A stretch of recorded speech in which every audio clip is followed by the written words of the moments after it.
Hi అండి. ఇప్పుడు మనం తెలంగాణలోని యాదాద్రి జిల్లాలో ఉన్న ఒక అద్భుతమైన మిథాలాజికల్ పార్క్లో ఉన్నాము. అదేనండి సురేంద్రపురి శ్రీ కుంద సత్యనారాయణ కళాధామం. దీని ఎంట్రన్స్ అయితే ఇలా ఉంటుంది. లోపలికి వెళ్ళిన తర్వాత మనం టికెట్ అయితే తీసుకోవాలి. చూడండి అక్కడ కొంతమంది వెళ్తున్నారు కదా, అదేనండి టికెట్ కౌంటరు. మనం ఇక్కడ టికెట్ తీసుకొని లోపలికి వెళ్ళాలి. పెద్దవాళ్ళకైతే 350, చిన్నపిల్లలకైతే 300 ఉంటుందన్నమాట. ఇది సురేంద్రపురి సింహద్వారం అన్నమాట. మనం వెళుతుంటే సింహం నోట్లో నుంచి వెళ్తున్నట్లు అనిపిస్తుంది. రెండు వైపులా సింహం దంతాలు ఉంటాయి.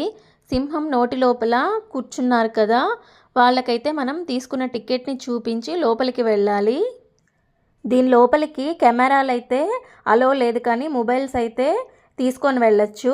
లోపలికి వెళ్ళాక ఎదురుగా గణపతి దేవుడైతే ఉన్నాడు. ఇక్కడ నుండి మనం లెఫ్ట్కి తిరిగి లోపలికి వెళ్ళాలి.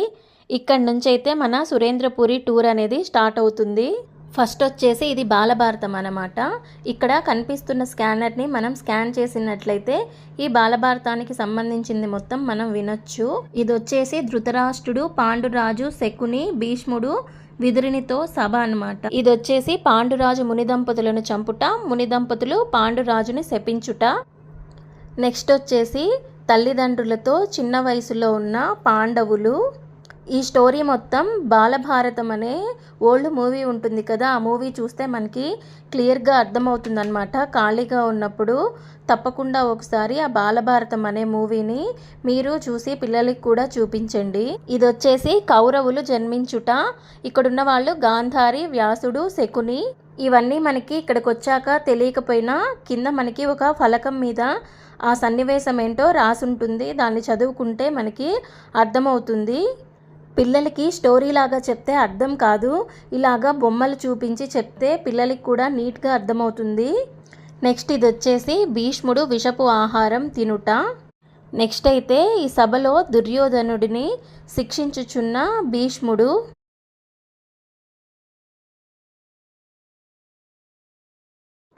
ఇప్పుడు మీరు చూస్తున్నది కౌరవులు పాండవులు చెడుగుడు ఆట ఆడుకోవడము. నెక్స్ట్ వచ్చేసి కౌరవులు పాండవులు బంతి ఆట ఆడుకోవడము. ఇది ఏకలవ్యుడు ద్రోణాచార్యుని మట్టి బొమ్మతో విలువిద్య నేర్చుకొనుట. ఏకలవ్యుడు తన బ్రొటన వేలుని ద్రోణాచార్యునికి గురుదక్షిణగా సమర్పించుట. ఇది వచ్చేసి భీముడు దుర్యోధనుల గదాయుద్ధం. నెక్స్ట్ వచ్చేసి గాంధారి దుర్యోధని శరీరానికి మూలికల నూనెతో మర్దన చేయడము. నెక్స్ట్ వచ్చేసి ద్రోణాచార్యుడు కురు పాండవులకు విలువిద్య నేర్పించడం. చేసి కౌరవులు గురుదక్షిణ సమర్పించడం. కర్ణునికి అంగరాజ్య పట్టాభిషేకము. ఇక్కడ వచ్చేసి ఐరావతంపై ఊరేగించడము. ఇది వచ్చేసి ఇంద్రలోకానికి అర్జునుడు బాణాలతో నిచ్చెన నిర్మించుట. భీముడు బాణాల నిచ్చెనపై ఇంద్రలోకానికి వెళ్ళుట. ఇక్కడ ఐరావతంపై కుంతీదేవి ఊరేగింపు.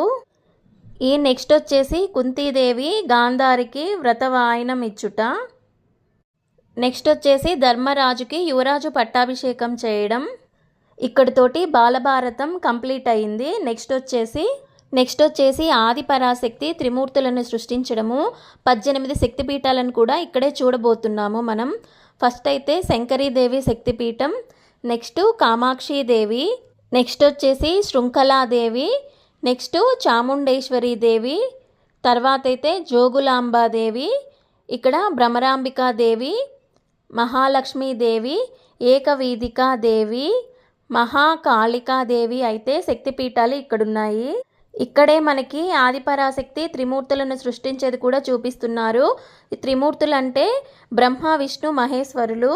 ఇవైతే శక్తిపీఠాలు అన్నమాట. గిరిజాదేవి, మాణిక్యాంబాదేవి, రూపాదేవి, మాధవేశ్వరీదేవి, వైష్ణవీదేవి, మంగళగౌరీదేవి, విశాలాక్షిదేవి, చివరిగా సరస్వతీదేవి శక్తిపీఠాలైతే చూపించారు. ఇది వచ్చేసి కాళీయమర్దనం అనమాట. కాళీయమర్దనం అంటే శ్రీకృష్ణుడు కాళీయుడు అనే భయంకరమైన పాము యొక్క గర్వాన్ని అణిచి దాని పడగలపై నాట్యం చేసి మర్దించడము. ఇక్కడ చిన్న చిన్న పాము పుట్టలు, పాములు అయితే ఉన్నాయి కదా, దీని ఫ్రంట్ సైడ్కి వెళ్ళి చూద్దాము ఎలా ఉందో. చూడండి 5 పడగల నాగుపాము అయితే ఉంది కదా, దీంట్లో నుంచి వెళ్ళాలి మనం. ఇప్పుడు మనం సముద్ర గర్భంలో ఉన్న నాగలోకానికి అయితే వెళ్ళబోతున్నాము. హిందూ పురాణాల ప్రకారం సర్పాలకి నాగదేవతలకి ఈ పాతాళ లోకం నిలయమంట. ఈ నాగలోకము ఎలా ఉందో ఒకసారి చూద్దాము. చూడండి, ఎక్కడ చూసినా పాములే కనిపిస్తున్నాయి. మనం స్టెప్స్ దిగుతాం కదా, పట్టుకోవడానికి సపోర్టు అన్నీ పాములే అన్నమాట. చిన్నవి పెద్దవి అని చాలా అంటే చాలా పాములు ఉన్నాయి ఇక్కడ. ఈ నాగలోకానికి వాసుకి పాము రాజనమాట. వాసుకి అంటే శివుని మెడలో నాగుపాము ఉంటుంది కదా, అదేనండి వాసుకి.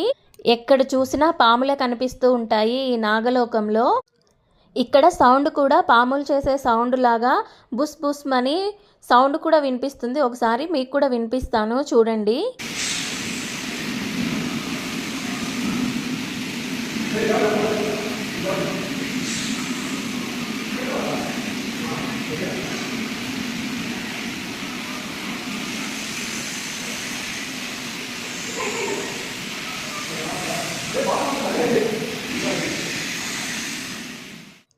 విన్నారు కదా సౌండు. నిజంగా ఈ సౌండ్ వింటుంటే మన దగ్గర పాములు తిరుగుతున్నట్టే అనిపిస్తుంది అనమాట. ఇక్కడ చూస్తుంటే లోపల కూడా కొంచెం చీకటిగానే ఉంది. లైట్గా లైటింగ్ అనేది వేశారనమాట. మనము రియల్గా అయితే నాగలోకాన్ని చూడలేము. ఇక్కడైనా ఒకసారి చూస్తే మనకి ఎలా ఉంటుంది అనేది తెలుస్తుంది ఈ నాగలోకము. నెక్స్ట్ వచ్చేసి ఇది మనుచరిత్ర అన్నమాట.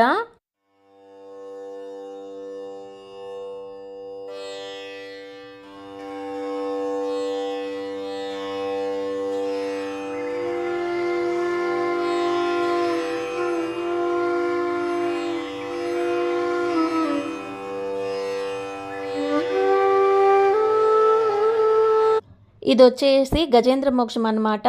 గజేంద్రుడు సరస్సులోకి దాహం తీర్చుకోవడానికి వెళ్ళి ముసలికి చిక్కుతాడు. ఎంత విడిపించుకోవాలనుకున్నా విడిపించుకోలేకపోతాడు. అప్పుడు శ్రీ మహావిష్ణువుని శరణు వేడగా ఆ స్వామి సుదర్శన చక్రంతో ముసలిని సంహరించి గజేంద్రుడిని కాపాడుతాడనమాట. ఇది వచ్చేసి ఇంద్రలోకం అన్నమాట. మన హిందూ పురాణాల ప్రకారం దేవేంద్రుని నివాస స్థలం అన్నమాట ఇది. ఈ ఇంద్రలోకంలో దేవతలు అప్సరసులు అందరూ ఉంటారు. ఇది సుందరమైన భోగభాగ్యాలతో కూడిన ప్రదేశం అన్నమాట. చూడటానికి కూడా చాలా అంటే చాలా బాగుంది. ఇక్కడ కనిపిస్తున్నారు కదా అందరూ. నెక్స్ట్ అయితే ఇప్పుడు కొన్ని టెంపుల్స్ అవి ఎక్కడెక్కడున్నాయో చూద్దాము. ఫస్ట్ వచ్చేసి కన్యాకుమారి, ఇది తమిళనాడులో ఉంది. నెక్స్ట్ వచ్చేసి శారదాంబాదేవి ఆదిశంకరాచార్యులు అన్నమాట. ఇది కర్ణాటకలో చూడొచ్చు మనం దీనిని. నెక్స్ట్ వచ్చేసి మనము శనీశ్వరుడు స్థాపించిన శివలింగాన్ని చూస్తున్నాము మనం.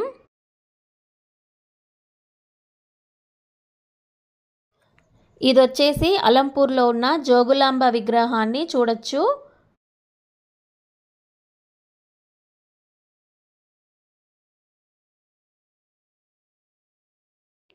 నెక్స్ట్ వచ్చేసి చిత్రగుప్తుడి విగ్రహాన్ని చూడొచ్చు. ఇది ఖజరహో మధ్యప్రదేశ్లో ఉంది. నెక్స్ట్ వచ్చేసి సంతోషి మాత విగ్రహాన్ని చూడొచ్చు.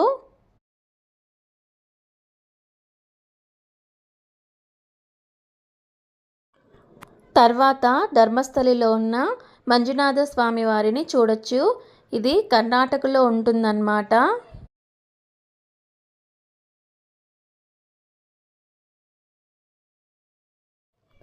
తర్వాత ఉడిపిలో ఉన్న శ్రీకృష్ణుడు ఉండే దేవాలయాన్ని చూడొచ్చు.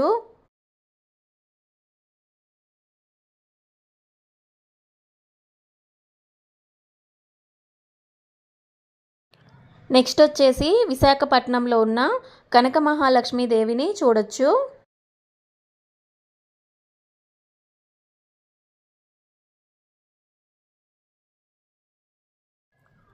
తర్వాత తంజావూరు తమిళనాడులో ఉన్న నందీశ్వరుడు శివాలయాన్ని కూడా ఇక్కడ చూడొచ్చు. ఇవన్నీ చూసిన తర్వాత నెక్స్ట్ ఇక్కడ శ్రీకృష్ణుడు చిటికిన వేలుతోటి గోవర్ధనగిరిని ఎత్తుకున్నట్లు సన్నివేశం కనపడుతుందన్నమాట.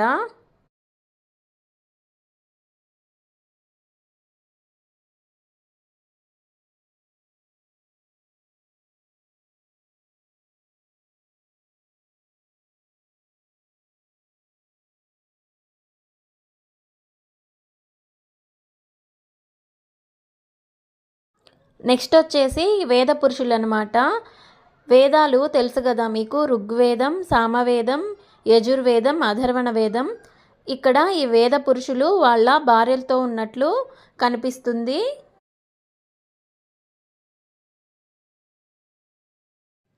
నెక్స్ట్ వచ్చేసి చూడండి, మనకి శ్రీకృష్ణుడి చిలిపి చేష్టలు అందరికీ తెలిసిందే కదా.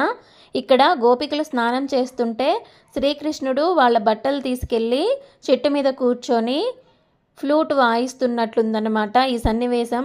చెట్టు మీద వస్త్రాలను కూడా చూడొచ్చు మనము. ఇక్కడ గోపికలు వాళ్ళ వస్త్రాలను ఇవ్వమని శ్రీకృష్ణుని అడుగుతున్నారు. నెక్స్ట్ వచ్చేసి ఇది వశిష్ఠముని ఆశ్రమం అన్నమాట. ఇక్కడ యాగం చేస్తున్నట్లు మనకి కనిపిస్తుంది ఈ ఆశ్రమంలో.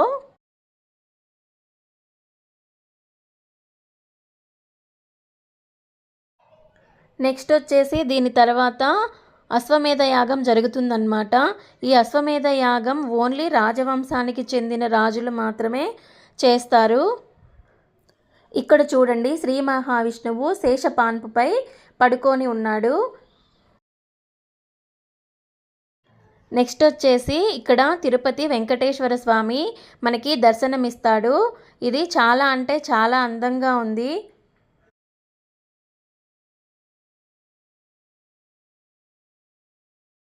తర్వాత కొంచెం ముందుకు వెళ్తే అన్ని దేవుళ్ళు ఉన్నారన్నమాట.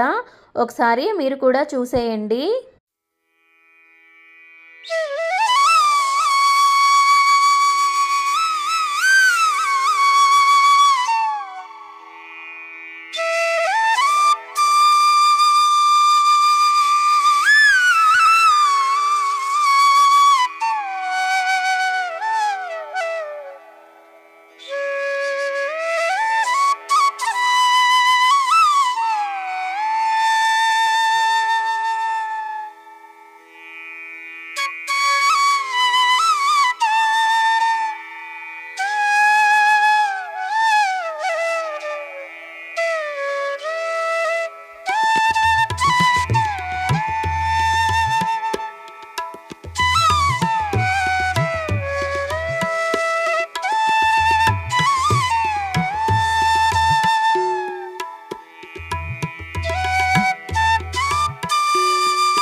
నెక్స్ట్ ఇది వచ్చేసి యమలోకం అన్నమాట.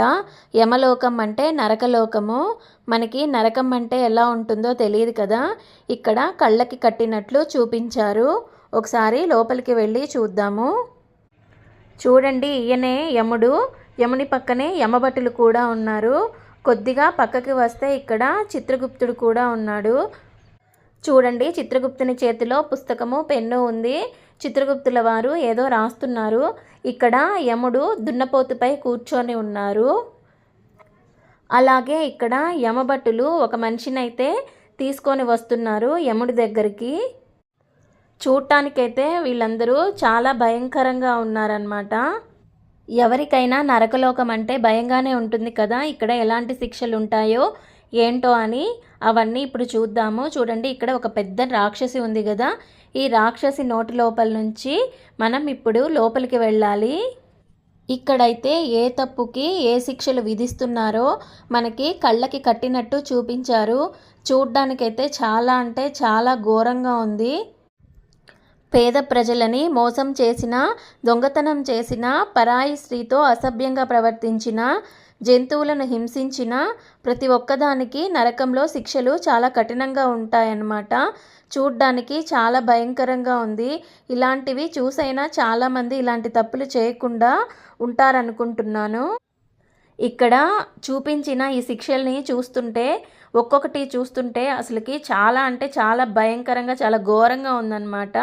ఇక్కడ చూడండి, జంతువు తలని నరికినందుకు సేమ్ అలాంటి శిక్షనే విధిస్తున్నారు. మెడని కత్తులతో కోస్తున్నారనమాట. నెక్స్ట్ చూడండి, ఇక్కడ పశువులని హింసించినందుకు నరకంలో కూడా సేమ్ అలాంటి శిక్షనే వేస్తున్నారు. బాగా హింసిస్తున్నారనమాట. ఇక్కడ మనమైతే చాలా శిక్షలని చూడొచ్చు. చెట్టుకి కట్టేసి కొట్టడము, నూనెలో వేయించడము, తాళ్లతో కట్టివేయడము, సూదులతో పొడవడము, ఇంకా చాలా అంటే చాలా భయంకరంగా శిక్షల్ని చూపిస్తున్నారనమాట. ఇక్కడ చూడడానికి చాలా అంటే చాలా భయంకరంగా ఉంది. ఇలా అక్రమ సంబంధం పెట్టుకున్న వాళ్ళకి కూడా, ఆడవాళ్ళకి మగవాళ్ళకి కూడా చాలా అంటే చాలా కఠినమైన శిక్షల్ని ఇక్కడ చూపిస్తున్నారు. ఇవన్నీ చూస్తుంటే నిజంగానే చాలా భయంగా ఉంది. నెక్స్ట్ ఇక్కడ చూడండి, దొంగతనం చేసి పారిపోతున్న వాళ్ళకి ఎలాంటి శిక్షలు విధిస్తున్నారో, మనం ఏ తప్పు చేస్తే ఆ తప్పుకి తగ్గట్లు ఇక్కడ శిక్షలు అయితే విధిస్తున్నారు. ఇది నిజమో కాదో తెలియదు, కానీ ఇది చూసిన తర్వాత ఎవరైనా తప్పు చేయాలంటే చాలా అంటే చాలా భయపడిపోతారు. అలాగైనా చాలా వరకు తప్పులు జరగకుండా ఉంటాయేమో. నెక్స్ట్ వచ్చేసి కైలాసం అన్నమాట. ఇక్కడ చెప్పులు విప్పి పైకెక్కాలి. ఈ సురేంద్రపురి మొత్తం మనం చెప్పులు వేసుకొని తిరగచ్చు. ఎందుకంటే ఇది ఓపెన్ ప్లేస్లో ఉంటుంది కదా, ఎండకి కాళ్ళు అలా కాలుతాయని.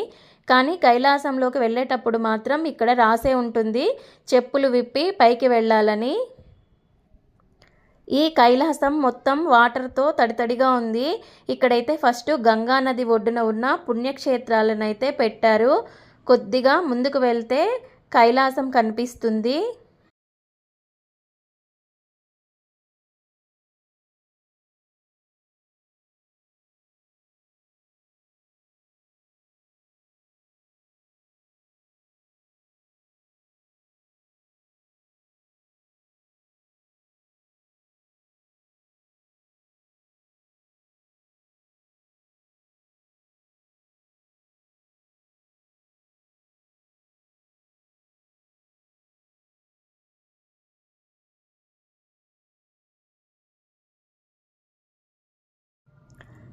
ఇదేనండి కైలాసం. ఈ కైలాసంలో శివుడు, పార్వతి, వినాయకుడు, ఇంకా చాలామంది పరివారం అందరూ ఉన్నారన్నమాట.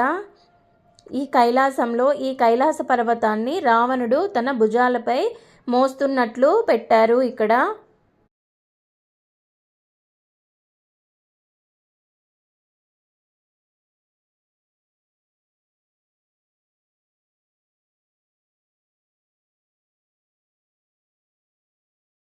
ఇక్కడ నుండి లోపలికి వెళ్తే ఒక గుహలాగా కనిపిస్తుంది. ఇక్కడ అమరనాథ్ శివలింగం అయితే ఉందన్నమాట ఈ గుహ లోపల. నెక్స్ట్ వచ్చేసి ఇక్కడ శివుని ఊరేగింపు జరుగుతుంది.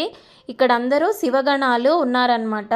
ఇక్కడ ఒంటికన్ను రాక్షసుడు, 3 కళ్ళున్న రాక్షసులు, ఇంకా చాలా మంది ఉన్నారన్నమాట. వీళ్ళందరూ శివుణ్ణి ఊరేగిస్తున్నారు. నెక్స్ట్ వచ్చేసి దాని పక్కనే పార్వతీ కళ్యాణం అనే ఘట్టాన్ని చూపిస్తున్నారు. ఇక్కడ యాగం చేస్తున్నట్లు చూపిస్తున్నారు. ఇది చూస్తుంటే ఇక్కడ నిజంగానే కళ్యాణం జరుగుతుందేమో అన్నట్లుంది. ఇక్కడ రియల్గా చూస్తే నిజంగా రియాలిటీగా జరుగుతున్నట్లే అనిపిస్తుంది. అంతా చక్కగా బొమ్మలతోటి చూపించారనమాట. నెక్స్ట్ వచ్చేసి ఇది శివుని నాట్యం చేస్తున్నట్లు అనమాట. శివుడు నాట్యం చేస్తుంటే అందరూ చూస్తూ ఉన్నారు. ఇక్కడ అందరి దేవుళ్ళు ఉన్నారు, కృష్ణుడు, వినాయకుడు, ఇంకా చాలామంది చూస్తూ ఉన్నారనమాట శివుని నాట్యాన్ని. చూడటానికైతే చాలా అందంగా ఉంది. నెక్స్ట్ అయితే ఇక్కడ మనము 12 జ్యోతిర్లింగాలు చూడొచ్చు అనమాట. ఇవి జ్యోతిర్లింగాలు 12 ఉంటాయి కదా, అవి ఎక్కడెక్కడ ఉన్నాయో ఇక్కడ చూపించారు. ఇక్కడ శ్రీ మల్లికార్జున స్వామి, శ్రీశైలం, ఆంధ్రప్రదేశ్ అన్నమాట. ఇది వచ్చేసి శ్రీ భీమేశ్వర జ్యోతిర్లింగము, పూణే, మహారాష్ట్రలో ఉంటుంది. ఇది శ్రీ కృష్ణేశ్వర జ్యోతిర్లింగం అన్నమాట. ఇది కూడా మహారాష్ట్రలోనే ఉంటుంది. నెక్స్ట్ వచ్చేసి ఓంకారేశ్వర జ్యోతిర్లింగం అన్నమాట. ఇది మధ్యప్రదేశ్లో ఉంటుంది. నెక్స్ట్ వచ్చేసి శ్రీ మహాకాళేశ్వర జ్యోతిర్లింగం, ఇది మధ్యప్రదేశ్లో ఉంటుంది. నెక్స్ట్ వచ్చేసి రామేశ్వర జ్యోతిర్లింగం, ఇది వచ్చేసి రామేశ్వరంలో ఉంటుంది. నెక్స్ట్ వచ్చేసి సోమనాథ్ జ్యోతిర్లింగం, ఇది గుజరాత్లో ఉంటుంది. నెక్స్ట్ వైద్యనాథ్ జ్యోతిర్లింగం, ఇది దేవ్ఘర్లో ఉంటుంది. నెక్స్ట్ శ్రీ కేదారేశ్వర జ్యోతిర్లింగం, ఇది కేదార్నాథ్లో ఉంటుందన్నమాట. నెక్స్ట్ వచ్చేసి త్రయంబకేశ్వర జ్యోతిర్లింగం, ఇది నాసిక్లో ఉంటుంది. నెక్స్ట్ విశ్వేశ్వర జ్యోతిర్లింగం అన్నమాట, ఇది కాశీలో ఉంటుంది. నెక్స్ట్ లాస్ట్ వచ్చేసి శ్రీ నాగేశ్వర జ్యోతిర్లింగం, ఇది ద్వారకాలో గుజరాత్లో ఉంటుందన్నమాట. ఇక్కడ నుండి కిందకి వచ్చిన తర్వాత చాలా టెంపుల్స్ అన్నీ చూడొచ్చు అనమాట. ఎక్కడ ఏమేమి ఉన్నాయో అవన్నీ ఒకసారి చూసేయండి.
ఇవన్నీ చూసిన తర్వాత మనకి ఎదురుగా కనిపిస్తున్నాడు కదా రాక్షసుడు, ఆ రాక్షసుడి నోటిలోకి అయితే వెళ్తున్నాము మనము.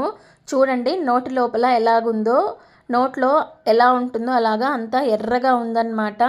ఇలా కొంచెం ముందుకు వెళ్తే మనకి నవ నారసింహ రూపాలు కనిపిస్తాయన్నమాట. ఈ రూపాలైతే ఒక్కొక్కటి ఒక్కొక్క చోటు ఉంటాయి. ఒకటి అహోబిలంలో ఉంది, ఇంకొకటి పెంచలకోనలో ఉంది, ఇంకొకటి కదిరిలో అన్నమాట, ఇంకొకటి సింహాచలము, అలాగే అంతర్వేది, ఇంకొకటి మంగళగిరిలో, ఇంకోటి వేదాద్రిలో ఉంది, ఒకటైతే యాదగిరి గుట్టలో ఉంది, ఇంకొకటి ధర్మపురిలో ఉంది. ఇలాగా ఈ నవనారసింహ రూపాలు ఒక్కొక్క చోట ఒక్కొక్క రూపం ఉందన్నమాట. నెక్స్ట్ మనం చూస్తున్నది గంగ అవతరించడం అన్నమాట. ఇక్కడ శివుడు, పార్వతీదేవి, నంది, భగీరథుడు అయితే కనిపిస్తారు. ఇక్కడ శివుడు గంగాదేవిని ఆపుతున్నట్టు మనకైతే సన్నివేశం కనిపిస్తుంది.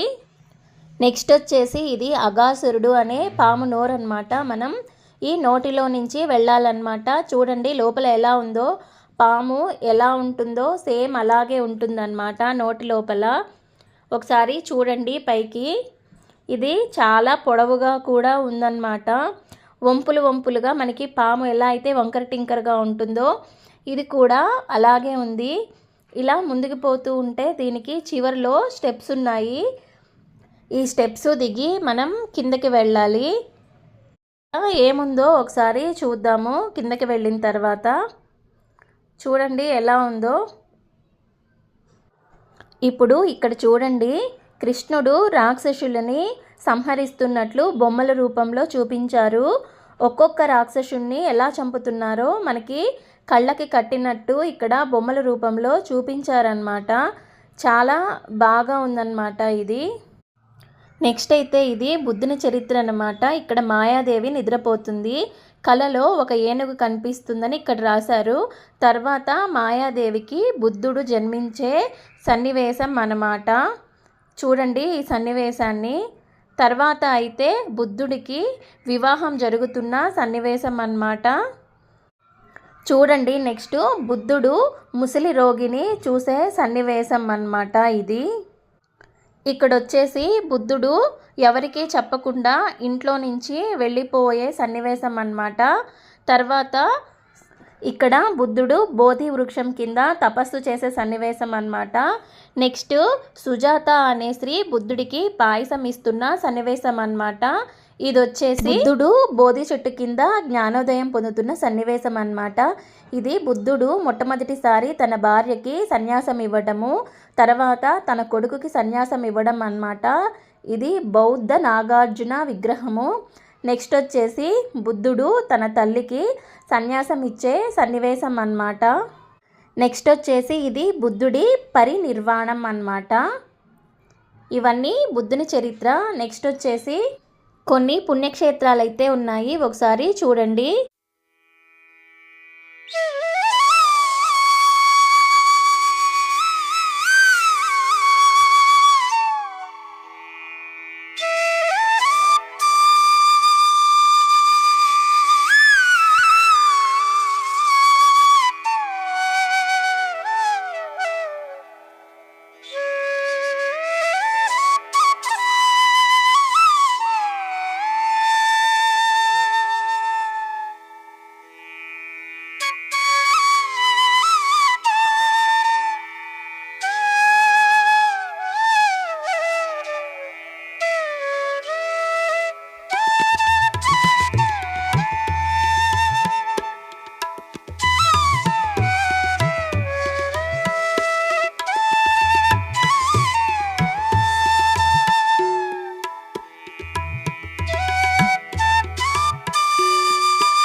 నెక్స్ట్ అయితే మనము ఏనుగు నోట్లోకి వెళ్తున్నాము.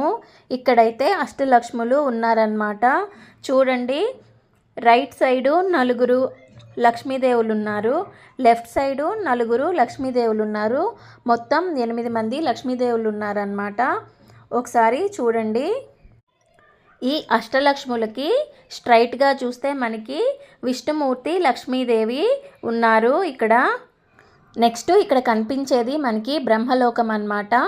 ఇక్కడ బ్రహ్మదేవుడితో పాటు సరస్వతీదేవి కూడా ఉంటుంది. ఇక్కడ చాలామంది దేవతలు, దేవతామూర్తులు ఉన్నారన్నమాట. చూడండి ఒకసారి. ఈ బ్రహ్మదేవుడు, సరస్వతీదేవికి ఆపోజిట్ సైడ్లో చాలామంది ఋషులు కూడా ఉన్నారు.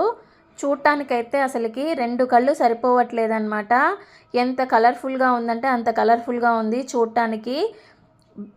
ఇది బాగా ఇది ఏమంటారు, మబ్బుల మీద కూర్చుంటున్నారు కదా, అలా ఉందన్నమాట. చూడటానికి చాలా బాగుంది.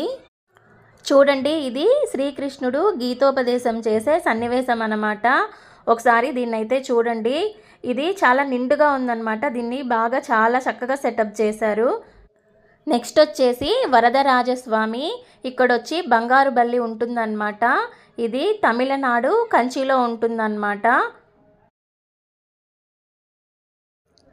నెక్స్ట్ మనం చూస్తుంది వైకుంఠం అన్నమాట. ఇప్పుడు ఇక్కడి నుంచి లోపలికి వెళ్ళాలి. చూడండి, ఇవి 7 ద్వారాలు ఉంటాయన్నమాట. ఈ 7 ద్వారాలని దాటుకొని మనం లోపలికి వెళ్ళాలి. చూడండి, ఈ వైకుంఠం లోపలికి వెళ్ళేటప్పుడు మనకి right side and left side Vishnumurthy అవతారాలు ఉంటాయి కదా, దశావతారాలు. ఆ అవతారాలన్నీ మనకి దర్శనమిస్తాయన్నమాట. అసలు ఇవి ఎంత బాగున్నాయో అంటే అసలు అంత బాగున్నాయి చూడడానికి. ఇది మొత్తం మబ్బుల్లో ఉన్నట్టు కనిపిస్తుంది ప్రతి ఒక్క అవతారం అన్నమాట. ఇక్కడ చూడండి రామావతారము, ఇక్కడ చూడండి కృష్ణ అవతారము. ప్రతి ఒక్క అవతారాలన్నీ ఇక్కడ ఈ వైకుంఠంలో ఉన్నాయన్నమాట. ఇప్పుడు ఇదిగో ఇక్కడ కూడా చూడండి, దీన్ని చాలా అంటే చాలా చక్కగా డిజైన్ చేశారనమాట. ఇక్కడ విష్ణుమూర్తి శేషపాన్పుపై పడుకొని ఉంటాడనమాట. లక్ష్మీదేవి విష్ణుమూర్తి పాదాలని ఒత్తుతూ ఉంటుంది. చుట్టూరు మిగిలిన దేవతామూర్తులు కూడా దర్శనమిస్తారు. ఈ వైకుంఠం అనేది చాలా అంటే చాలా బాగుందన్నమాట. ఇక్కడ చూడండి, దశరథుడు 3 రాణులతో కలిసి సూర్యదేవుణ్ణి ప్రార్థించే సన్నివేశం అన్నమాట. ఇదంతా రామాయణం అన్నమాట. ఈ రామాయణము ప్రతి ఒక్కరికి తెలుసు అన్నమాట. మనకి రామాయణం గురించి చాలా సినిమాలలో మనము చూసుంటాము. ఒకసారి చూడండి మీరు కూడా.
ఈ వీడియో కనుక నచ్చినట్లయితే ప్లీజ్ అండి లైక్ చేసి సబ్స్క్రైబ్ చేసుకోండి.